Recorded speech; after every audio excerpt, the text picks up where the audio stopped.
Guys দেখো এটা কি, দেখো দেখো আমার মা এক্ষুনি ঘাস কাটতে গিয়েছিল জমিনের পাশে, সেইখানে বসে আছে মালটা। জমিনের পাড়ে যে ছান থাকে না, ওইগুলোতে বসে আছে। সবাই চেনে, তুমি চেনো না। ছানের পাশে বসে আছে। এটা ওজন করেছিলাম এক্ষুনি 1 কিলো 300 হয়েছে। ভাবতে পারছি না ভাই, কচ্ছপটা 1 কিলো 300 আছে। কত বড় দেখেছো? এই যে গামলায় রেখেছি দেখো, এই দেখো ওটা দিয়ে বেরিয়ে পড়বে। আমার মা ওইদিকে গেছে একটা বড় পাত্র আনতে, ওইটাতে রাখা হবে। গলাটা বের করছে দেখেছো? বাবা, তবে আমাদের বাড়িতে এগুলো তো খাওয়া হয় না, কি করবো এখন বুঝতে পারছি না। তোমাদের কেউ নিতে চাও? কেউ নিতে চাইলে কমেন্ট করো, এমনি দিয়ে দেবো। দেখো গলাটা বের করছে, দেখো শুধু, দেখেছো? বেরিয়ে যাবে পুরো, পুরো সাপের মতো। দেখো সামনের মাথাটা দেখো, পুরো সাপের মতো। এই দেখেছো?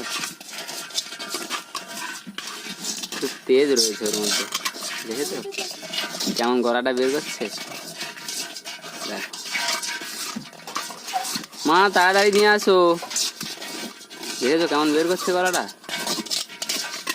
মানে এটার মধ্যে রাখলেও বেরিয়ে চলে যাবে। এই যে এইটা নিয়ে আসা হয়েছে, ওর মধ্যে এবার রাখা হবে। দেখো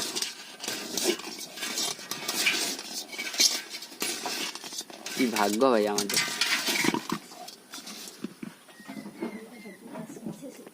আমি টিউশন পড়াচ্ছি, মা হঠাৎ ডাকলো যে বাবু চলে আয় চলে আয়, কি দেখবি আয়। আমি যখন যাই না, এইটা মা বসে আছে উল্টে নিয়ে, আর একটু হলে পালিয়ে যেতে বলছে। এই দেখো পুরো এরা মুখ ফুক ফুটিয়ে নেবে, এই দেখো পুরো এরকম হয়ে থাকবে।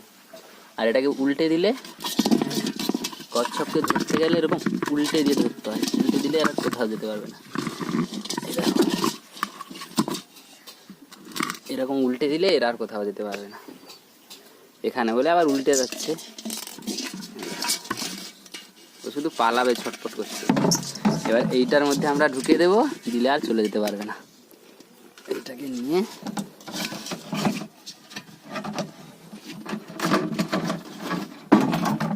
যাও, দেখো উল্টে দিলে কেমন দেখায়, দেখো ঘুরে পড়েছে আবার। কিন্তু আমি যেটা জানি, এদেরকে উল্টে দিলে আর কোথাও যেতে পারে না। না একটু কাদা দেবে নাকি? এদের কোনো একটা পাত্রে রেখে দিলে, কাদা একটু দিয়ে দিলে আরো ভালো থাকে, কারণ এরা কাদা খায় না। ঠিক আছে, এটাকে কে নেবে বলো, কমেন্ট করে জানাও।